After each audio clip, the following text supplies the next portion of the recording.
देख रहे हैं जगत क्रांति टीवी और मैं हूं आपके साथ ज्योति कन्नौजिया। ये नजर डालते हैं खबर की ओर। पंचकुला में सरपंचों को धरने से उठाए जाने के बाद से बाडडा सरपंच एसोसिएशन में रोष बना हुआ है। सरपंच एसोसिएशन ने चौधरी छोटूराम किसान भवन में बैठक कर आयोजन किया, जिसमें खाप पंचायतें, किसान संगठनों व राजनीतिक दलों के लोगों ने भी शिरकत की।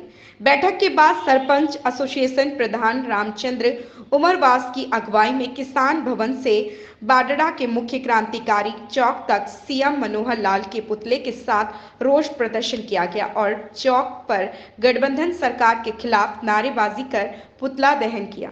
प्रधान ने कहा कि सरकार ने शांतिपूर्वक धरना दे रहे सरपंचों को कोर्ट की आड़ में गलत तरीके से खड़ा किया है, जिसका वे डटकर विरोध करेंगे।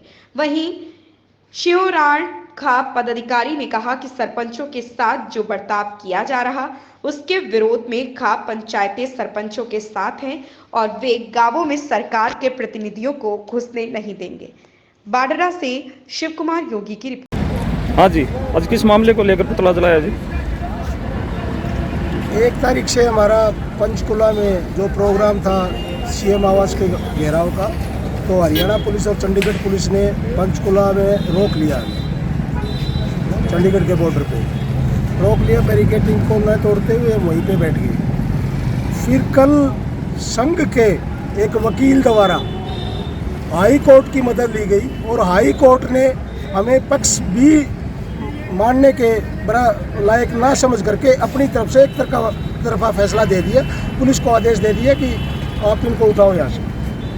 तो हमने हाई कोर्ट के आदेश का सम्मान करते हुए वहाँ से उठाने के लिए जब पुलिस आई तो हरियाणा सरपंच एसोसिएशन ने अपनी गिरफ्तारियाँ दे दी। उन गिरफ्तारियों के विरोध में और सरकार द्वारा भेदभावपूर्ण नीति अपनाने के विरोध में आज हमने ये सरकार के पुतले जलाए हैं और प्रदेश भर में सभी जगह पे ये किया गया है। तो आपकी मांग पूरी नहीं होती है तो आगामी रणनीति क्या रहेगी जी आपकी? हमारी मांग पूरी नहीं होती है तो आगामी रणनीति हमारी ये रहेगी। कल घोषणा कर दी गई थी वहाँ से पंचकुला से ही कि 9 तारीख को सीएम साहब ने जैसे बातचीत का न्योता दिया हुआ है, अगर वो समझौता इज्जतपूर्वक होता है, सभी के हितों को ध्यान में रखते हुए और प्रदेश की आम जनता, ग्रामीण जनता के हितों को ध्यान में रखते हुए हो जाता है तो बहुत बढ़िया, हम यही चाहते हैं। अगर फिर भी सरकार की हठधर्मिता रही जो अब सिर्फ एक सीएम साहब के ऊपर अटकी हुई है सुई, मंत्री ने भी और बाकी नेताओं ने भी सीएम साहब की तरफ दायरा घुमा दिया है और सीएम साहब अकेले इस बात के जिम्मेदार होंगे। अगर नहीं 9 तारीख को नहीं सुलझती है तो फिर 11 तारीख को करनाल में सीएम हाउस का घेराव करेंगे। हाँ जी, आज हमारे बाडा क्रांतिकारी जो चौक है, इसके ऊपर सरपंचों के ऊपर जो बर्बरता सरकार कर रही है, एक हमारा जो मंत्री है, चुने हुए पंचायत के प्रतिनिधि जो गांव का सरपंच होता है उनको चोर बोलता है। तो क्या सारे एमएलए भी चोर हैं? सरपंच सारे चोर नहीं होते, क्योंकि वो तो सारे एक ही लाठी से सबको हाँक रहा है। हमें इससे तकलीफ है कि गांव ने हमें चुना है, तो इसका मतलब ये नहीं कि हमें चोर समझ के चुना है, क्योंकि चुना हुआ जो प्रतिनिधि है वो चोर नहीं होता।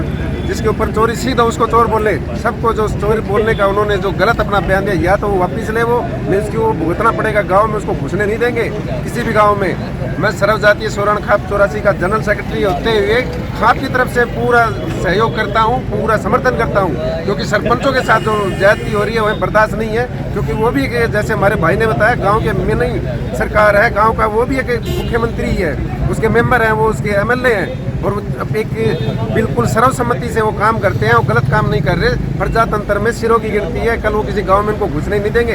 कोई भी गांव का सरपंच इतना कमजोर नहीं है कि वो अकेला ही उसको सरपंच ना समझे, उसके साथ पूरा गांव रहता है, आता तो उसके साथ है ही है।